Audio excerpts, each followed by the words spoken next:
গল্পটা শুরু হয় 2154 সাল থেকে, যেখানে দেখানো হয় যে পৃথিবীর অবস্থা খুবই খারাপ হয়ে যায় কারণ অতিরিক্ত পপুলেশন, যার কারণে পৃথিবীর ভারসাম্য নষ্ট হয়ে যায়। চারিদিকে জীবনের একটা খুব বড় লড়াই চলতে থাকে, যার কারণে পৃথিবীর সমস্ত ধনী ব্যক্তিরা এখন এই পৃথিবীকে ছেড়ে মহাকাশে ইলিজিয়াম নামে একটা জায়গায় বসবাস শুরু করতে থাকে এবং এই পৃথিবীটা এখন শুধুমাত্র এই গরিবদের জন্যই থেকে যায়, যার কারণে চারিদিকে হাহাকার পড়ে যায়। মানুষ বেঁচে থাকার জন্য জীবনের লড়াই করতে থাকে। কিন্তু অপরদিকে ওই স্পেস ক্রাফট অর্থাৎ ইলিজিয়ামে মানুষের জীবন একটা স্বর্গীয় জীবনের মতন কাটতে থাকে এবং এই ইলিজিয়ামে মানুষের রোগ বলে কোনো জিনিসই ছিল না। অর্থাৎ যদি কোনো মানুষের রোগ শোক হতো তাহলে সেটা সেকেন্ডের মধ্যে তারা সারিয়ে দিতে পারত অ্যাডভান্স টেকনোলজির মাধ্যমে। এমনকি এই সায়েন্স এত অ্যাডভান্স হয়ে গিয়েছিল যে মানুষ বুড়ো পর্যন্ত হতে চাচ্ছিল না এবং তাদের জীবন অতিরিক্ত লম্বা হতো। এই স্পেস ক্রাফটটা শুধুমাত্র ধনী ব্যক্তিদের জন্য বানানো হয়েছিল, যার কারণে এই ধনী ব্যক্তিরা যখন ইচ্ছা তখন পৃথিবীতে আসা যাওয়া করতে পারত। কিন্তু অপরদিকে এই পৃথিবীর গরিব মানুষেরা ইলিজিয়ামে যাওয়ার টিকিট পর্যন্ত অ্যাফোর্ড করতে পারত না। এখান থেকে সিনটা কাট হয়ে আমাদের অনেক বছর আগেকার সিন দেখানো হয়, যেখানে একটা বাচ্চাকে দেখানো হয় যার নাম ম্যাক্স এবং তার একটা গার্লফ্রেন্ডও ছিল যার নাম ফ্রে। এই দুজনা খুবই গরিব মানুষ ছিল, কিন্তু এই ম্যাক্স তার গার্লফ্রেন্ডকে বিশ্বাস জাগায় যে সে একদিন তার জন্য ওই ইলিজিয়ামে একটা ঘর বুক করবে। এবং এখান থেকে এই সিনটা কাট হয়ে দেখানো হয় যে এখন এই পৃথিবীতে কোনো মানুষের শাসন চলতো না, এখানে শাসন চলতো শুধুমাত্র রোবটদের। এবং এই রোবটটা সেই একই মানুষের দ্বারাই বানানো হয়েছিল যে মানুষটা এই ইলিজিয়ামকে বানিয়েছিল, যার নাম জন ক্যারোলাইন। এখন অন্যদিকে এই ম্যাক্সের ধীরে ধীরে বয়স বাড়তে থাকে এবং সে জওয়ানিতে পৌঁছে যায়, যে এখন বড় হয়ে শুধুমাত্র বড় বড় নামি দামি গাড়িগুলো চুরি করত, যার কারণে এখন তার খুব বড়সড় একটা জেল হয়ে যায়। কিন্তু 3 বছর পর সে জেল থেকে ছাড়া পেয়ে যায়, যার কারণে এখন সে বাইরে এসে একটা ভালোভাবে চাকরি খুঁজতে লাগে এবং সে ওই একই কোম্পানিতে কাজ করত যেই কোম্পানির মালিক ওই জন ক্যারোলাইন। এখন এই ম্যাক্স একটা লাইনে দাঁড়িয়ে থাকে, ঠিক সেই সময় একটা রোবট তাকে সে হদ্দমারা মারতে থাকে, যার কারণে তার হাতটা খুব কমজোর হয়ে যায়, যার কারণে এখন সে হসপিটালে চলে যায়, যেখানে গিয়ে তার সঙ্গে দেখা হয় তার সেই ছোটবেলাকার গার্লফ্রেন্ড যার নাম ফ্রে। ম্যাক্স নিজের গার্লফ্রেন্ডের কাছ থেকে ব্যান্ডেজ করে আবার চলে যায় নিজের অফিসে কাজের জন্য। কিন্তু যখন সে কোম্পানিতে পৌঁছায় তাকে একটা রেডিও চেম্বার বন্ধ করার কাজ করতে দেয়, যেখানে সে দরজাটা বন্ধ করতে পারে না, যার কারণে এখন তাকে সে ম্যানেজার ভেতরে ঢুকতে বলে। এখন সে কিছু না ভেবে তার ভেতরেই ঢুকে যায়, কিন্তু যখন সে তার মধ্যে যায় হঠাৎ করে সে দরজাটা বন্ধ হয়ে যায় এবং হঠাৎ করে অন্য দিক থেকে সে রেডিও অ্যাক্টিভ হয়ে যায়। এখন অন্যদিকে তার বন্ধুরা তাকে বের করার তো চেষ্টা করতে থাকে, কিন্তু কোনোভাবেও তারা সেই দরজাটা খুলতে পারে না। এখন এই ম্যাক্সের মধ্যে অনেক রেডিয়েশন ঢুকে পড়ে, যার কারণে সেই রোবট ডক্টর তাকে বলে যে তুমি আগামী 5 দিনের মধ্যেই মরে যাবে, যার কারণে এই রোবট তাকে কিছুটা ওষুধপালা দিয়ে সেখান থেকে চলে যেতে বলে। এখন খুব কষ্ট করে এই ম্যাক্স নিজের বন্ধুর বাড়িতে পৌঁছায়, যেখানে সে তাকে গিয়ে বলে যে তুমি আমাকে স্পাইডারের কাছে নিয়ে যাও। এবং এই স্পাইডার সেই একই মানুষ যে কিনা সবাইকে ওই ইলিজিয়ামে পাঠাতো, এবং এই ম্যাক্সও বাঁচার জন্য সেই ইলিজিয়ামে যাওয়ার চেষ্টা করতে থাকে, কেননা সেই ইলিজিয়ামই হলো একটা এমন জায়গা যেখানে গিয়ে সে এখন হয়তো বেঁচে যেতে পারে। এখন তার বন্ধু ম্যাক্সকে নিয়ে চলে যায় ওই স্পাইডারের কাছে, যেখানে এই স্পাইডার এই ম্যাক্সকে বলে যে আমি তোকে ওই ইলিজিয়ামে পাঠাতে পারবো, কিন্তু তার আগে তোকে আমার জন্য একটা খুব বড় কাজ করতে হবে। যার পরে এখন এই স্পাইডার তাকে একটা রোবোটিক চিপ দেখায় এবং সে তাকে নিজের প্ল্যানটা বলতে থাকে। সে তাকে বলে যে পৃথিবী থেকে যেই মানুষই ইলিজিয়ামে যাবে তাকে আমরা কিডন্যাপ করে তার ব্রেনের মধ্যে এই চিপটা ঢুকিয়ে দেবো এবং তার বদলে তার ব্রেনের সমস্ত ডেটা এর মধ্যে রেকর্ড করে নেব এবং এই রেকর্ডটা আমরা বিক্রি করে কোটিপতি হয়ে যাব এবং যাকে ইচ্ছা তাকে আমরা ওই ইলিজিয়ামে পাঠাতে পারবো। একথা শুনে ম্যাক্স তাকে বলে যে আমরা সোজাসুজি ওই জন ক্যারোলাইনকেই নিশানা বানাবো, কেননা ওর কোম্পানিতেই কাজ করতে গিয়ে আমার মধ্যে রেডিয়েশন ঢুকেছে এবং ওর কারণেই আমি এখন মরে যেতে চলেছি। কিন্তু সে আমার কোনো পরোয়াই করেনি, যার কারণে আমি ওর উপরে এখন খুব গরম খেয়ে আছি।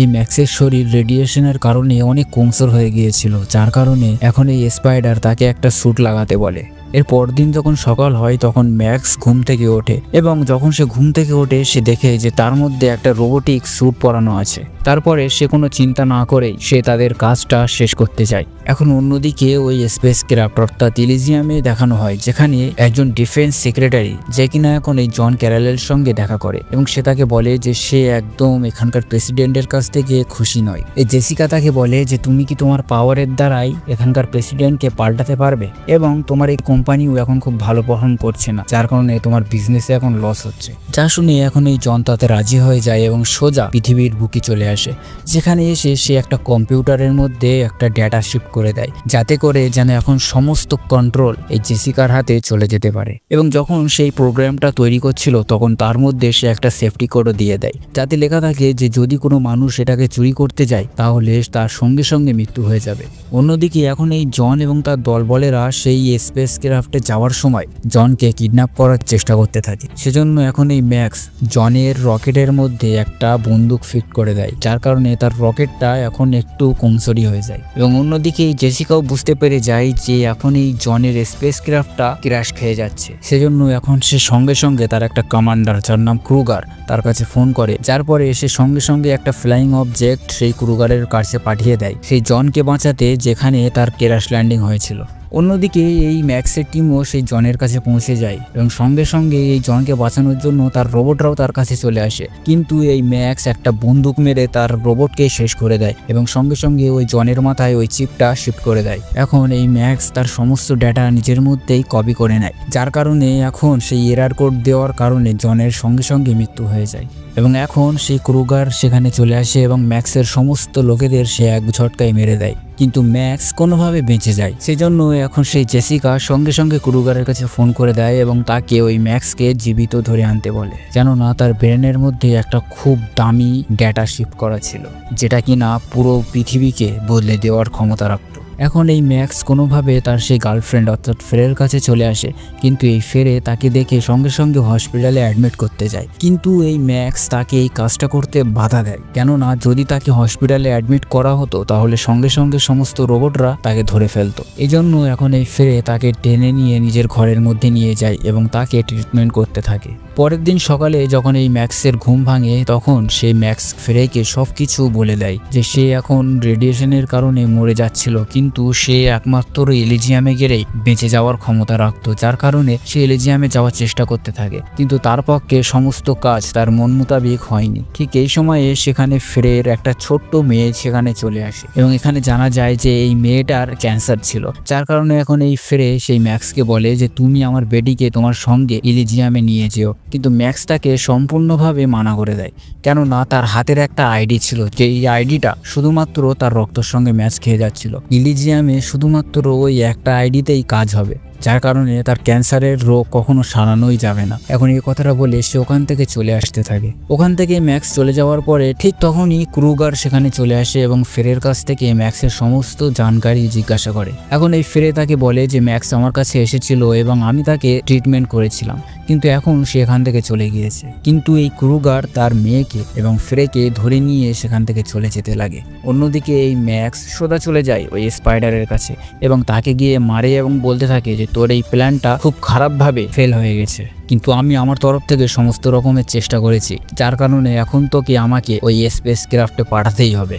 যার উত্তরে স্পাইডার তাকে বলে যে আমি এই কাজটা এখন করতে পারবো না, কেননা তারা পুরো সিস্টেমই জ্যাম করে রেখেছে। এরপরে এই স্পাইডার তাকে বলে যে আমি তোর ব্রেনকে চেক করতে চাই। এরপরে যখন তার ব্রেনটা সে স্ক্যান করে সেটা দেখার পরে তার চোখ কপালে উঠে যায়, কেননা তার ব্রেনের মধ্যে সমস্ত ইলিজিয়ামের কন্ট্রোল ছিল এবং যার মধ্যে এই প্রোগ্রামটা থাকবে সে যাকে ইচ্ছা তাকে ওই ইলিজিয়ামের নাগরিক বানাতে পারার ক্ষমতা রাখে। এখন এই ম্যাক্স বুঝতে পারে যে এই প্রোগ্রামটা সেই জেসিকার জন্য খুবই ইম্পর্টেন্ট, যার কারণে এখন সে ওখান থেকে বার হয়ে একটা খালি জায়গায় চলে আসে। এখন এই ক্রুগারও তার এই ঠিকানাটা খুঁজে পেয়ে যায়, কিন্তু ম্যাক্স তার কাছে যায় একটা গ্রেনাইড নিয়ে, যেখানে সে তাকে ভয় দেখায় আর বলে যে তুমি আমাকে ওই ইলিজিয়ামে নিয়ে চলো, যাতে করে যেন আমার এই রোগের চিকিৎসা করা যায়, এবং যদি তুমি এটা না করো তাহলে আমি এই গ্রেনাইড দিয়ে আমি নিজেকেই শেষ করে দেবো। এখন এই ক্রুগার তাকে বলে যে তুমি চিন্তা করো না, আমি তোমাকে সেই স্পেস ক্রাফটে অবশ্যই নিয়ে যাব। এখন এই ম্যাক্স যখন ওই শিপের মধ্যে ঢোকে তখন সে দেখতে পায় যে সেখানে ফ্রে এবং তার এই ছোট্ট মেয়েটা যে কিনা ক্যান্সারের রোগী সেখানে বন্দি অবস্থায় বসে আছে। এখন এই ক্রুগার তাদের সবাইকে নিয়ে ওই ইলিজিয়ামের দিকে চলে যায়। এখন এই খবরটা পেয়ে জেসিকা সরাসরি সমস্ত জ্যামগুলো হাটিয়ে দেয় এবং এই খবরটা যখন স্পাইডারও বুঝতে পারে তখন সেও তাড়াতাড়ি কোনো সময় নষ্ট না করে সোজা নিজের লোকেদেরকেও নিয়ে বেরিয়ে পড়ে ওই ইলিজিয়ামের দিকে। কিন্তু যখনই এই ম্যাক্স ওই স্পেস ক্রাফটে ঢুকতে যায় ঠিক তখনই এই ক্রুগারের লোকের সঙ্গে তার একটা যুদ্ধ বেঁধে যায়, যার কারণে এখন এই ম্যাক্সের হাতে যে গ্রেনাইডটা ছিল সেই গ্রেনাইডের কারণে এখন ক্রুগারের মাথাটাই উড়ে যায় এবং এখন তাদের এই স্পেসশিপটা সোজা ক্র্যাশ ল্যান্ডিং করে। এখন এই ক্র্যাশ ল্যান্ডিং হওয়ার পরে এই ফেরে তার মেয়েকে নিয়ে একটা সেফটি জায়গায় চলে যায়, যেখানে গিয়ে সে ওই একই মেশিনটা দেখতে পায় যে মেশিনটা সমস্ত মানুষের রোগগুলো ঠিক করতে পারে। কিন্তু যখন সে ওই মেশিনটা স্টার্ট করতে যায় সে মেশিনটা আর স্টার্ট হয় না, কেননা তার মেয়েটা সেই ইলিজিয়ামের কোনো নাগরিক ছিল না। ঠিক তখনই সেখানে একটা অফিসার চলে আসে এবং ফ্রেকে একটা ইলেকট্রিক শক দিয়ে তাকে বেহুশ করে দেয়। অন্যদিকে এই ম্যাক্সকেও বেহুশ করে একটা জায়গায় শুইয়ে দেওয়া হয়, যেখানে দুটো সায়েন্টিস্ট তার ব্রেনটা স্ক্যান করছিল,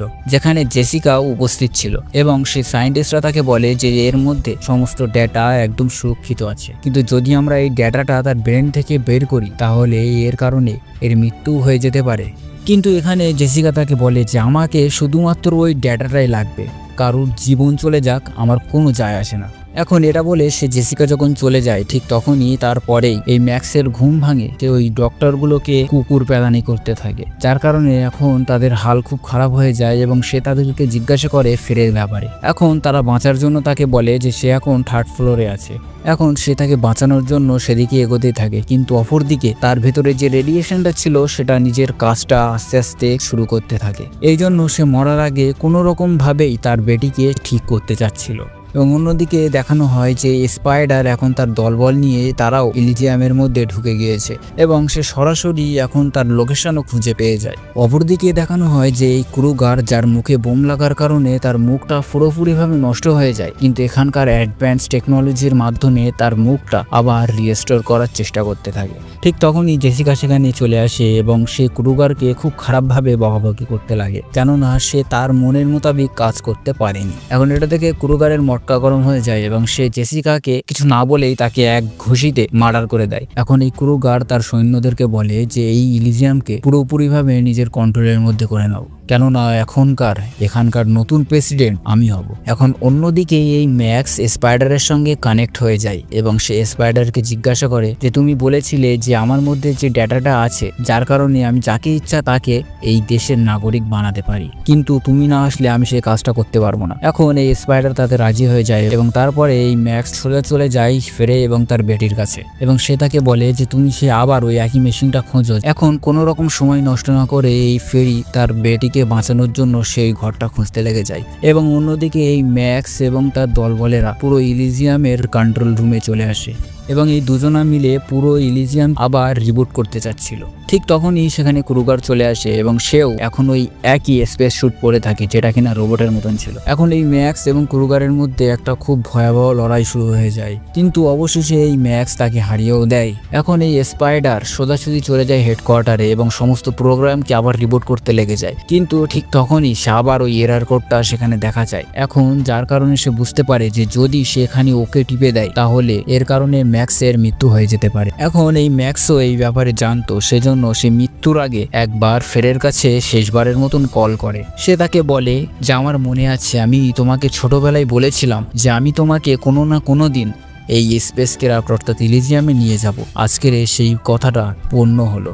এটা বলার সঙ্গে সঙ্গে সে স্পাইডার সরাসরিভাবে সেই প্রোগ্রামটা ওকে টিপে দেয় এবং সমস্ত ইলিজিয়ামের প্রোগ্রামটা আবার রিবুট করে দেয়। এখন যার কারণে সেই ফেরের বেটির রোগটাও ঠিক হয়ে যায়, কিন্তু অপরদিকে এই ম্যাক্সের স্পট ডেড হয়ে যায় এবং এর সঙ্গে সঙ্গে সমস্ত রোবটগুলোও রিবুট হয়ে যায় এবং পৃথিবীর সমস্ত মানুষ এখন যখন ইচ্ছা তখন এই স্পেস ক্রাফটে চলে আসার ক্ষমতা রাখত এবং এর সঙ্গে সঙ্গে এই ফিল্মটার দি এন্ড এখানেই হয়ে যায়। তো যদি বন্ধুরা এই ফিল্মের এক্সপ্লেন আপনাদের ভালো লাগে তাহলে প্লিজ একটি লাইক করে আপনাদের বন্ধুদের সঙ্গে ফিল্মের এক্সপ্লেনটা শেয়ার করে দেবেন এবং চ্যানেলটিকে সাবস্ক্রাইব করতে ভুলবেন না।